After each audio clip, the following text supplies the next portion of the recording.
ఏహే మన assembly super అబ్బా. ప్రతిపక్షాలు అడుగుడు, సర్కార్ చెప్పుడు. నీళ్లు, నిధులు, నియామకాలు, పాత ముచ్చట్లు, కొత్త ముచ్చట్లు, పొగడ్తలు, తిట్లు ఎన్నో ఉన్నాయి. అయినా నిండుతనం అనిపిస్తలేదబ్బా. ఎందుకంటారా? ఇంకెందుకు, మన కేసీఆర్ సార్ అసెంబ్లీకి రానందుకు. నిన్న నల్గొండకు పోయి అంత మాట్లాడిండా, ఇవాళ కూడా రావాల్సిన కాడికి రానేలే. ఇవాళ కూడా టగ్గఫర్ నడిచింది అసెంబ్లీలో. మేడిగడ్డ అందాలు చూస్తానికి రాని కారు ఎమ్మెల్యేలు గీ డిమాండ్ చేసిర్రు సర్కారును. ఒక్క బరాజులో 3-4 పిల్లర్లకు ఇబ్బంది జరిగితే దాన్ని రిపేర్ చేయండి. అటుకెళ్లి ముఖ్యమంత్రి సార్ లేచి నిన్న నల్గొండ మీటింగ్ లో కేసీఆర్ గారు అన్న మాటలు ఇల్లబెట్టిండు.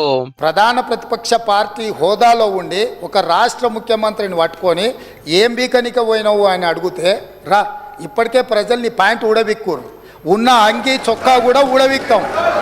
ఇప్పటికే తెలంగాణ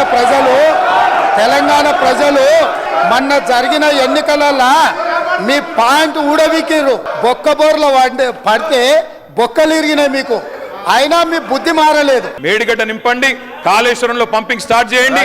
వాళ్ళ 5,000 క్యూసెక్ల నీళ్లు కిందికి పోతున్నాయి. ఈ రోజు వాళ్ళకే పెత్తనం ఇస్తాం, వాళ్ళనే చేయమని ఉండ్రి. మొత్తం కుంగిపోయి కుప్ప కూలిపోతుంటే ఈ రోజు అక్కడ నీళ్లు నింపడానికి ఏమాత్రం అవకాశం లేక ఏడనో మీటింగ్లు పెట్టి మాట్లాడు కాదు, దమ్ముంటే అసెంబ్లీకి వచ్చి మాట్లాడాలని మళ్ళొక సవాల్ చేసిండు సీఎం సారు. పారిపోయి ఫామ్ హౌస్ లో వండుకొని మీ అవినీతి బయటపడుతుందని, కాళేశ్వరంలో మీ దోపిడీలో జైలుకి వెళ్లాల్సి వస్తుందని ఎవరికి అవసరం ఉంది అధ్యక్ష? సంపాల్సిన అవసరం సచిన పావుని ఎవడైనా చంపుతాడా అధ్యక్ష? మేడిగడ్డ మీదనే కారు ఎమ్మెల్యే కడియం సార్ మాట్లాడుకుంటా, అది కాంట్రాక్టర్ అగ్రిమెంట్ ఎట్లా ఉంది నేను చూడలేదు అధ్యక్ష, చదవలేదు. అసెంబ్లీకి ప్రిపేర్ అయ్యి రావాలి కదా సారు. మేడిపండు లెక్కున్న మేడిగడ్డ చూస్తానికి పోని బీజేపీ ఎమ్మెల్యేలు గిట్లా అన్నారు. ఊరికే పిల్లలను చూసి క్రాకులు చూసి వస్తే ఏమొస్తుంది అధ్యక్ష? కడుపులు ఉంటుందా? ఈ రోజైనా సరే మీరు సిబిఐకి ఇవ్వండి, లేదంటే మీరిద్దరు మ్యాచ్ ఫిక్సింగ్ లో భాగమని. ఎన్ఫోర్స్మెంట్ విభాగం ఈడీ ఎందుకు రాలేదు అధ్యక్ష? వీళ్ళ మీద ఎందుకు ఇన్కమ్ ట్యాక్స్ రేట్లు జరగలేదు అధ్యక్ష?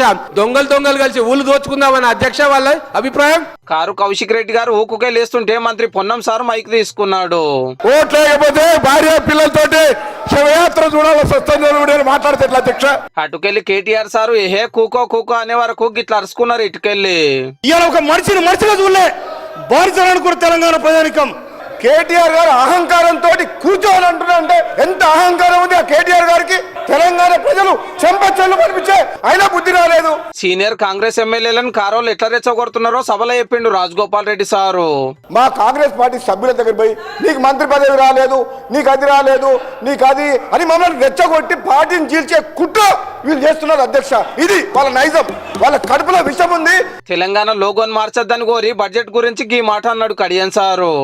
మీరిచ్చిన 6 గ్యారెంటీలకు, మీరిచ్చిన 13 హామీలకు ఈ బడ్జెట్ ఏ మూలకు సరిపోదు అని నేను చెప్పదలుచుకున్నాను. మీరు 10 ఏళ్ల పాటు డబుల్ బెడ్రూమ్ ఇల్లు కట్టిస్తున్నారు, నిరుద్యోగ వృత్తి ఇస్తున్నారు, 3 ఎకరాల స్థలం ఇస్తామన్నారు. అటెంక అక్బరుద్దీన్ సార్ బడ్జెట్ మీద చాలాసేపే మాట్లాడిండు.